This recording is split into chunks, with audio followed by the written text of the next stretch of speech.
Welcome to the second week of Against the Spread. Last week I did 500 against Vegas, thanks to Lamar Jackson balling out and the Saints, Drew Brees breaking every record possible against the Colts. This week, going to try doing better than 500. This week's a lot harder, though. That is for sure.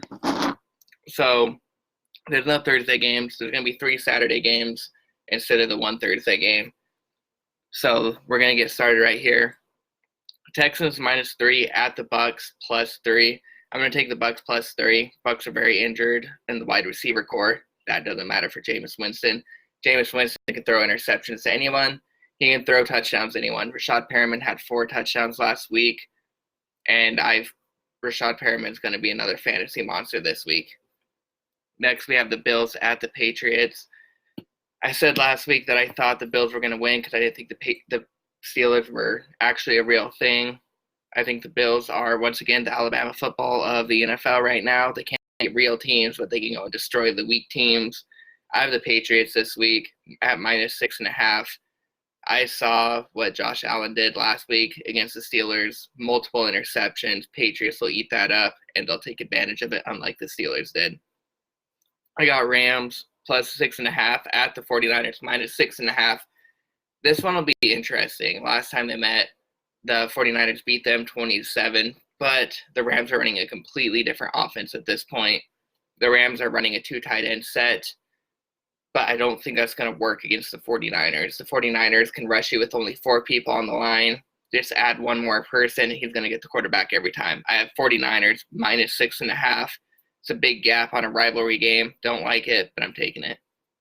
Jags +7 at Falcons -7. This one's easy to me. The only reason the spread is this small is because they were able to score 20 unanswered points against the Raiders after the Raiders gave up after being up 17-0. Gardner Minshew's not great by any means. Falcons still have Matt Ryan and Julio Jones after they beat the 49ers. I'm taking the Falcons -7 at home. Saints -3 at Titans +3. This hurts me as a Titans fan. Definitely going Saints on this one. Derrick Henry's hurt. I don't know why the news isn't more spread around at this point. Derrick Henry is not as good at running the ball right now with his hamstring. And with running backs, once you get that hamstring injury, it's really hard to rehab. And when you're playing every week, you can't truly rehab it. Taking the Saints. Giants +2.5 at the Redskins -2.5. The fact that the Redskins are heavy, not underdog, is one of the craziest things to me. But I'm still actually going to have to take the Redskins on this one. Really, the only thing Giants have for them is Saquon Barkley. Redskins have Adrian Peterson running like Adrian Peterson used to. He's getting almost 100 yards a game, it feels like. So I'm going to take the Redskins -2.5. Steelers at the Jets. Steelers -3. This is where the Steelers are going to crush all the wild card hopes and dreams, and they're going to make it to the playoffs. There's no way the Jets are going to win this one. Jets aren't going to be able to rush Pittsburgh's Duck Hodges, quarterback. And if Duck Hodges has all day in the pockets pass, he's actually not awful, which is the best compliment I'm willing to give him. So I have the Steelers -3, eat those points. Bengals +1 at Dolphins -1, the game that no one will watch. I almost guarantee even Miami fans won't watch this awful game. But Miami's at home. They have Fitzmagic.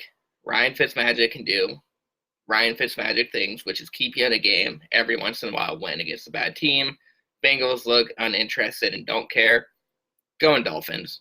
Next, we have the Panthers at the Indianapolis Colts. Colts got decimated by the Saints, but the Saints were on a mission to make Drew Brees look like the greatest quarterback of all time, and the Saints were able to do that.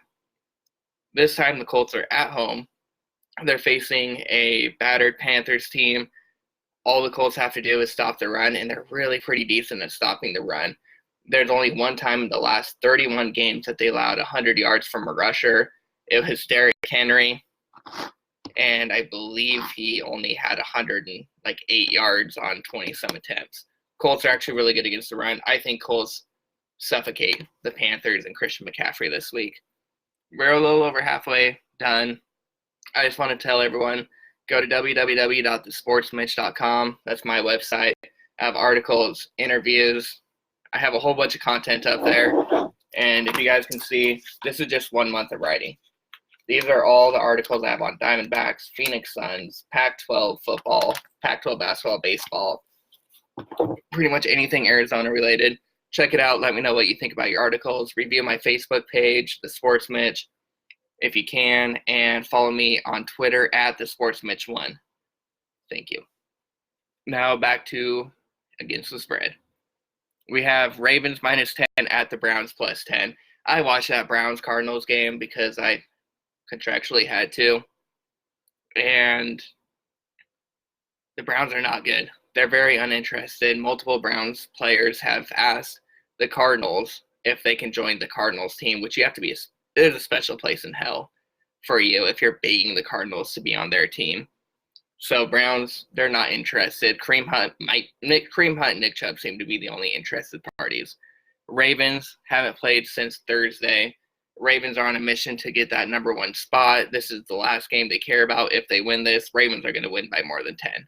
They're going to come out at halftime. They're going to be up by 25. They're going to bench all their starters, and they'll still be able to maintain those points. Lions +6.5 at Broncos -6.5. God, poor Lions fans. I'm sorry. There's a lot of hope this season. You lost your running back. You lost Matt Stafford. Matt Stafford's officially on injured reserve, which means he can't come back. So now you're stuck with David Blough, who is really good at living up to his last name. David Blough has been the worst quarterback in the NFL for 5 weeks in a row right now. And there is absolutely no possibility of him getting better this game. Broncos have a resurgence of hope. Their new quarterback is actually pretty good, and I think they win by more than 7. So take the Broncos. Raiders +5.5 at the Chargers, -5.5. Raiders, I think, actually win this game. Chargers have a horrible home fan base. Their home fans don't help them. And the Raiders actually travel well. I think this is another home game for the Raiders. I think Raiders win. With not only do Raiders win, but they're easily going to cover that 5.5 spread. Cowboys -2.5 at Eagles, +2.5. Eagles are decimated. I don't know what to tell you, Eagles fans. Your offense hasn't generated really any points in the last 5 weeks. I think Cowboys and Ezekiel Elliott are just going to run up the field. And if they need to, they have Amari Cooper. I think Cowboys win this, lock their way to the playoffs. Cardinals -9.5 at Seahawks +9.5. This one was the hardest for me because Seahawks play down to their talent. But once again, I saw that Cardinals game. And really, the Cardinals weren't as good as you think they were. Kenyon Drake had 4 touchdowns. Kenyon Drake ain't getting 4 touchdowns on the Seahawks defense. The run defense may not be the best, but you can't get 4 touchdowns every week. I'm going to take the Seahawks plus the points.